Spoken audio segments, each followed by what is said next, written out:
Bienvenue les Fortistes, bienvenue sur la toile. Aujourd'hui on parle encore Cinoche, on parle série B et on s'intéresse à ce film Megan que j'ai vu tout récemment, avec là encore un train de retard, mais c'est un film qui m'a bien plu. Pour le coup, ça va spoiler comme d'habitude, même si je vous le dis à chaque fois, là pour le coup il n'y a pas grand chose à spoiler. C'est un petit peu l'un des problèmes de ce genre de film aujourd'hui.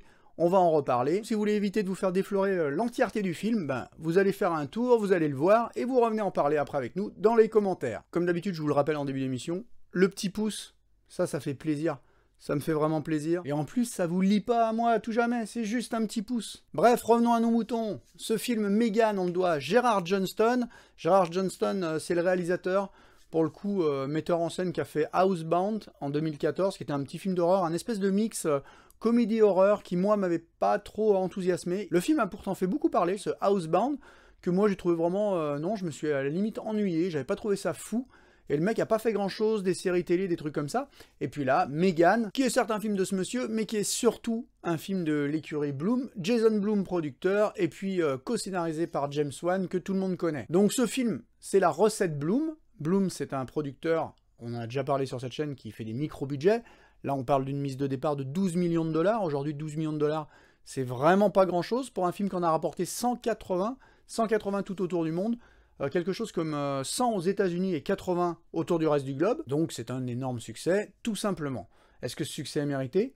Ouais, je trouve. Après, ce que ce film nous apprend, c'est qu'aujourd'hui, on est dans une époque de concept. Parce qu'au niveau du scénar, ça raconte quoi, Megan? Bah, c'est l'histoire d'une jeune femme dont les parents sont décédés il y a peu, et qui va se retrouver à devoir vivre chez sa tante qui est complètement larguée, un petit peu en mode Jessica Chastain dans le sublime Mama, sauf que là, cette tante travaille dans un grand laboratoire de robotique, et qu'elle va lui fournir un ami de substitution, en la personne de Megan, une jeune androïde, qui va bien entendu très bien se comporter, jusqu'à ce que son intelligence artificielle ne se mette à se réveiller, voire à se détraquer légèrement. Un canevas classique, me direz-vous, et vous aurez raison. Là, pour le coup, c'est vraiment en mode automatique. Je vous ai dit dans l'émission sur Beast que c'était en mode encéphalogramme plat, ben là, c'est pareil. Et c'est normal, parce que Jason Blum, c'est avant tout un producteur à concept. Aujourd'hui, on développe avant tout des concepts avant de développer des scénarios. Donc le concept, là, il est suffisamment fort, et quand on voit le making-of du film, sur le Blu-ray que j'ai acheté, Jason Blum dit « Mais quand on est arrivé avec cette idée, j'ai dit oui, il faut le réaliser tout de suite », il était très enthousiaste, et je suis pas étonné. Franchement, on lui présente une variation autour de Chucky, le mec il est content. Et ça vous donne un concept super fort, les gens vont dire « Waouh, l'idée elle est brillante ». Ouais, l'idée, on l'a déjà vue, mais elle est quand même brillante. Et pour le coup, ça vous donne des séquences fortes aussi que vous pouvez caler dans la bande-annonce pour bien vendre le film au domestique et à l'international. Donc c'est le concept qui prime surtout, et notamment sur un scénario qui mériterait d'être plus fouillé. Et pour le coup, ce qui est dommage avec Megan, c'est que ce film s'obstine vraiment effrontément à ne rien vous donner d'autre que ce que vous êtes venu chercher. Pour le coup, vous voyez la bande-annonce, sincèrement, vous avez vu mais tout le film. Et là encore, c'est ce que je vous avais dit pour Beast, hein. Si vous avez vu 2-3 films dans votre vie, franchement, vous saurez tout de suite où ça va. Il n'y a que des temps de passage obligés, y compris les meurtres à intervalles réguliers, avec l'androïde qui va se réveiller un petit peu, et puis qui va commencer par tuer un chien, puis la propriétaire du chien, puis qui va se révéler de plus en plus dangereux. Donc on sort pas du cadre, on reste dans les sentiers battus, et c'est bien dommage, parce que pour le coup, l'ami Arius Movies, qui avait présenté plusieurs films sur sa chaîne, avait parlé de ce film, il avait dit c'était bien, ça m'a poussé à l'acheter, il a raison, et il a parlé, je crois, d'un mélange entre Chucky et Ex Machina. Et c'est exactement ce que ce film est.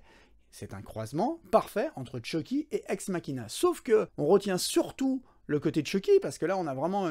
dès le début, on sait que la poupée androïde marionnette va se révéler dangereuse, on le sait, on sait que c'est elle qui commet les meurtres, il n'y a pas de doute là-dessus, donc on est plus en mode slasher, et on retient pas grand-chose de Ex Machina. Ex Machina, c'était un très grand film, qui avait vraiment une vision philosophique. Aujourd'hui, à une époque où on parle tout le temps de l'intelligence artificielle, où elle nous ramène à notre triste condition d'être humain, un peu tous conformes les uns aux autres, ben franchement, il y a quand même des thématiques à exploiter dans ce genre de récit. Ex Machina, par exemple, je trouvais ça juste sublime. Le personnage d'Oscar Isaac était vraiment grandiose. C'était un très très beau film, avec cette manipulation de la machine. C'était vraiment incroyable. Là, pour le coup, il n'y a rien de tout ça dans Megan. Est-ce pour autant un mauvais film? Mais pas du tout, je vous l'ai dit. C'est un film extrêmement jouissif, on prend du plaisir. En tant que cinéphile, amateur de petites séries B, comme ça, de cinéma de genre, franchement, j'ai pris mon pied du début à la fin.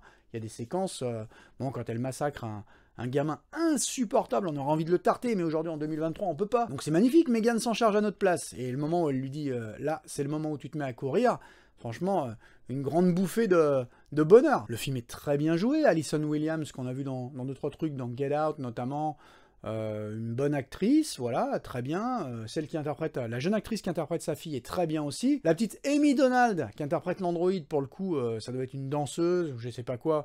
Elle est vraiment très très bien dans ce rôle. Je veux dire, franchement, Schwarzenegger était né pour interpréter le Terminator et elle donne corps à Megan et sa prestation est juste éblouissante. Le film se permet des petits moments en état de grâce. Franchement, il y a plein de moments que j'ai adoré, que j'ai trouvé vraiment bons.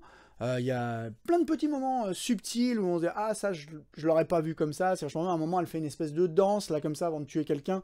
C'est à la limite de la gênance, parce que c'est un petit peu malaisant, cette espèce de danse entre la séduction et la dangerosité, c'est vraiment bien pensé. Il y a un moment où elle se met à courir, justement, après ce gamin qu'elle veut massacrer, et elle se met à quatre pattes. Là, j'ai trouvé la séquence, au niveau de la mise en scène, un petit peu plan-plan, j'aurais aimé quelque chose de plus fort, de plus rythmé. Mais bon, vous l'aurez compris, c'est quand même un très très bon film, franchement, une très bonne péloche. Moi, je lui mettrais un 7 sur 10, vous allez dire que je mets que des 7 sur 10, mais 7 sur 10, c'est soit un grand film qui loupe un peu le coche, soit une petite série B qui est poussée vers le haut. Là, il lui manque clairement une dimension. Il manque clairement une dimension à ce film, il y avait tout pour faire quelque chose de grand, et finalement on s'arrête au cahier des charges, et je trouve ça un petit peu dommage. Bref, en tout cas, on n'a pas fini d'entendre parler de Megan, parce que je vous ai donné les chiffres du film au box-office, ça a cartonné tout simplement. Sachez qu'un Megan 2 est déjà en pré-prod, il devra arriver l'année prochaine, et pour le coup il sera toujours réalisé par Gerard Johnston, donc il sera en terrain conquis. J'espère que pour le coup, on va pas nous refaire un bis repetita, qu'on va essayer de trouver quelque chose d'un peu différent, qu'on va essayer justement de creuser ces thématiques qui sont tout bonnement passionnantes, un petit peu comme l'avait fait, j'ai perdu le nom du réalisateur, mais Happy Birthday, entre le 1 et le 2, il y avait un effort qui avait été fait pour modifier un peu les thématiques du film. J'aimerais bien voir quelque chose d'un peu plus fort dans un film du type de Megan. Voilà, et c'est sur ces bonnes paroles qu'on se quitte. N'hésitez pas à y jeter un œil, bien sûr, je vous le recommande chaudement, en tant qu'amateur comme moi de Péloche Bis, vous allez vous régaler, c'est vraiment un film ultra sympa. Après, les plus critiques d'entre vous, je sais qu'il y en a certains ou certaines qui ont souvent la dent dure, vont venir ici pour me dire que ça casse pas trois pattes à un canard. Je pourrais pas défendre de trop ce film, c'est vrai que c'est en mode automatique, mais c'est quand même une bonne petite péloche. Prochaine émission en mode cinéma, musique, je sais pas trop. Comme toujours, on parlera sans doute un peu de tout sur 40 Something. Et d'ici là, les recommandations d'usage, comme toujours, profitez de tout, éclatez-vous, soyez curieux, n'hésitez pas à revenir me voir à l'occasion, et moi je vous dis à la prochaine sur cette même chaîne. Ciao!